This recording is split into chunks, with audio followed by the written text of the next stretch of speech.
Alors, commençons par un point classement. Le PSG est donc 26e de cette phase de poule de Ligue des Champions, après la défaite contre le Bayern.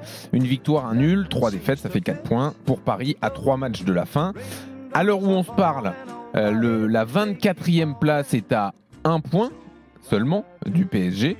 Mais il me reste les matchs de ce soir et donc 3 rencontres derrière. La menace d'une élimination n'a jamais été si réelle, mais finalement, est-ce que ce serait si grave que ça de ne pas sortir de cette poule quand la direction réclame de la patience et rappelle la confiance envers les personnes en place avec les prolongations de contrats sans doute à venir pour Luis Campos et Luis Enrique.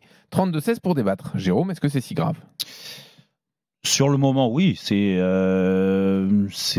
peut être vu comme une catastrophe. J'ai lu ça dans le journal L'Équipe ce matin en disant on n'est pas loin de la catastrophe concernant le Paris Saint-Germain. Oui, ça dépend en fait comment tu te places sur la saison. Quand tu vois juste le budget du Paris Saint-Germain, l'historique du Paris Saint-Germain en Ligue des Champions, c'est une grosse claque reçue si tu sors pas pour les 16e, c'est-à-dire que tu n'es pas dans les 24 meilleures équipes européennes. Ça, c'est une certitude. Mais à côté de ça, est-ce que parce que tu ne sors pas, et encore une fois, il faut mettre ça au conditionnel parce qu'il reste 3 matchs, comme tu l'as dit, et ils peuvent encore se qualifier. Le Paris Saint-Germain, c'est pas mort de chez mort. Ils l'ont bien fait l'année dernière sur un miracle, mais ils l'ont fait quand même, et ça leur a ouvert les portes derrière des demi-finales de la Ligue des Champions. Si jamais ils venaient à pas se qualifier, pour moi, là où je ne suis pas dans la catastrophe et je suis un peu le club, ce qu'ils mettent en place, il faudra se servir de cette claque reçue, mais pas remettre le projet en question. Le projet avec cette jeunesse, avec des ajustements à faire, parce que là, il faudra se poser les bonnes questions. Et c'est pour ça que je renvoie à l'interview qu'on a pu faire et ce qu'a dit Nasser. Vous en rigolez, vous, en disant oui, s'ils ne sortent pas, vous vous faites éliminer avec des champions, il n'y a rien qui changera. Non, il le dit, non, il n'y a rien qui changera. C'est-à-dire Luis Campos et Luis Enrique seront encore là. C'est qu'il y aura un bilan de fait. Bien sûr que j'imagine que le propriétaire du club, le président du club, qui paye cher les joueurs, qui paye très cher certains joueurs, quand il voit le match d'hier, il voit la tête de son équipe offensivement. Mais vous croyez qu'il est satisfait, qu'il se dit oh bah non, je suis content. Donc, on remet pas en question le projet, mais on recrute quand même des joueurs. Mais tu se sépare de certains joueurs. Tu remets pas en question le projet parce que le projet a été mis en place maintenant il y a 1 an et demi. Donc ils vont pas parce qu'il y a une élimination en Ligue des Champions. S'il n'est pas bon le projet, est-ce qu'on peut se poser la question mais juste pourquoi une il serait fois, pas bon si le projet n'est pas bon? C'est à partir de quand que tu te rends compte pas bon, si le projet est bon ou pas bon? Non, mais réponds à ma question. À partir de quand? Mais pourquoi il serait pas bon? Tu vois bien, ils gagnent pas ils perdent tous les matchs de Ligue des Champions. Ils sont plus invités à la table. Ils sont plus, voilà. Oui, c'est une équipe. Le PSG est déclassé. Oui, il y a un déclassement du Paris Saint-Germain. Peut-être que c'est accepté en interne aussi. Si le projet, non mais Jérôme, réponds à ma question. Si le projet n'est pas bon, à partir de quel moment on identifie que le projet n'est pas bon? Parce que de la manière dont tu parles et tu expliques les choses, ça n'arrivera jamais. Puisqu'il faut du temps. Le temps, il se limite à partir de quand? C'est à partir de combien de temps qu'on estime qu'il faut arrêter? Explique-moi, parce que moi, le projet, je le comprends. Parce que si le projet, c'est m'expliquer, Jérôme, si le projet, c'est m'expliquer, il faut du temps, c'est pas un projet. Mais moi, je réponds à ta question, du gars. C'est que cette année, par exemple, donc ils se font éliminer. Ils ne sont pas dans les 24. Il y aura des remises en question de certains joueurs pour pas changer le projet. Oui, tu viens de le dire. Réponds à ma question, c'est à partir de quand? Et l'année prochaine, si tu reprends une claque, donc ils vont avoir 2 ans et demi. Je pense que tu dois te laisser l'opportunité, si tu veux, de remettre l'église au milieu du village si ça se passe mal cette année, par rapport à ce qui s'est passé l'année dernière et la progression de ce club, parce que pour moi, le club a progressé à plein de niveaux, D'accord, aujourd'hui, ça saute aux yeux. Oui, l'année dernière, ça a été le cas. Et même si tu as du mal à l'entendre, ça a été le cas.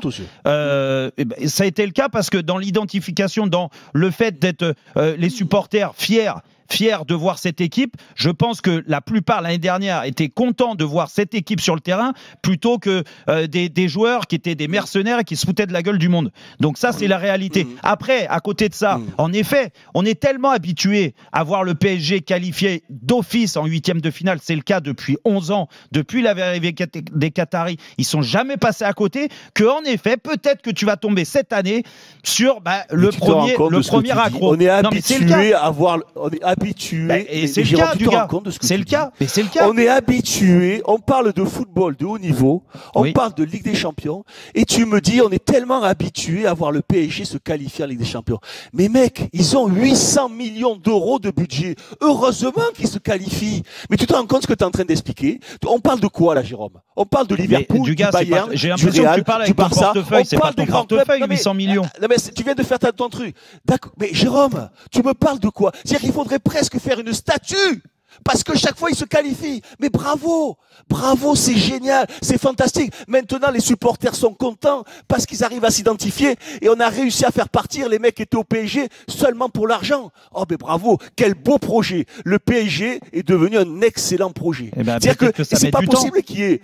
Non, mais il peut pas y avoir un entre-deux. Il peut pas y avoir un entre-deux entre une ambition excessive, démesurée des années précédentes et plus d'ambition du tout maintenant. Mais non, mais là, je suis pas d'accord avec toi, du gars. C'est pas qu'il y a plus d'ambition au Paris Saint-Germain. C'est pour ça que je ne comprends pas cette réflexion-là.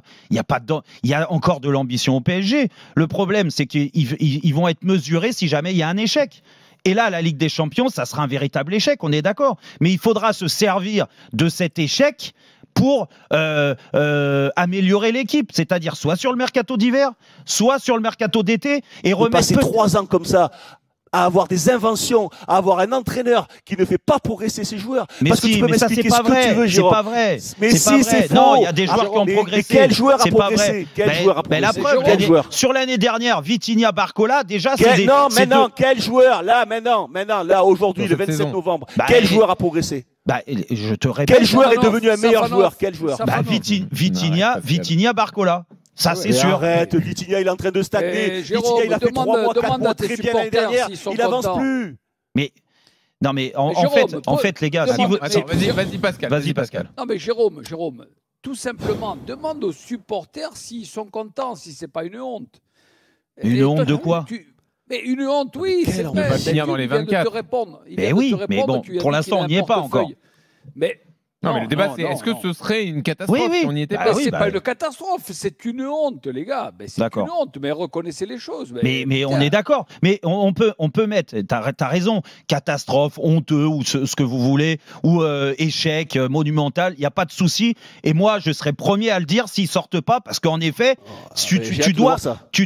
Mais oui, tu dois être dans les 24. Par contre, donc, si tu n'y es pas, je te dis juste qu'il ne faut pas tout remettre en question. Oui, c'est pas parce que tu n'y es pas. Oui, mais attends, du gars, si tu recrutes 5 gros joueurs, c'est que tu auras. Le projet, c'est quoi? Bon, vas-y. Le projet, c'est quoi? Jean-Louis, excuse-moi. Le projet, à partir de quel moment tu estimes que la direction prise, c'est-à-dire avec Luis Enrique, qui fait des dingueries, mais qui a le droit, il est poussé là-dedans. C'est-à-dire qu'on lui dit, vas-y Louis, tente des choses, tu travailles, tout ce que tu fais c'est bien, c'est fantastique, c'est génial, dans 3 mois ça ira mieux, dans 6 mois ça ira mieux. Donc il est soutenu, dans tout ce qu'il fait il est soutenu. Donc jusqu'à quand il faut le soutenir dans ses dingueries?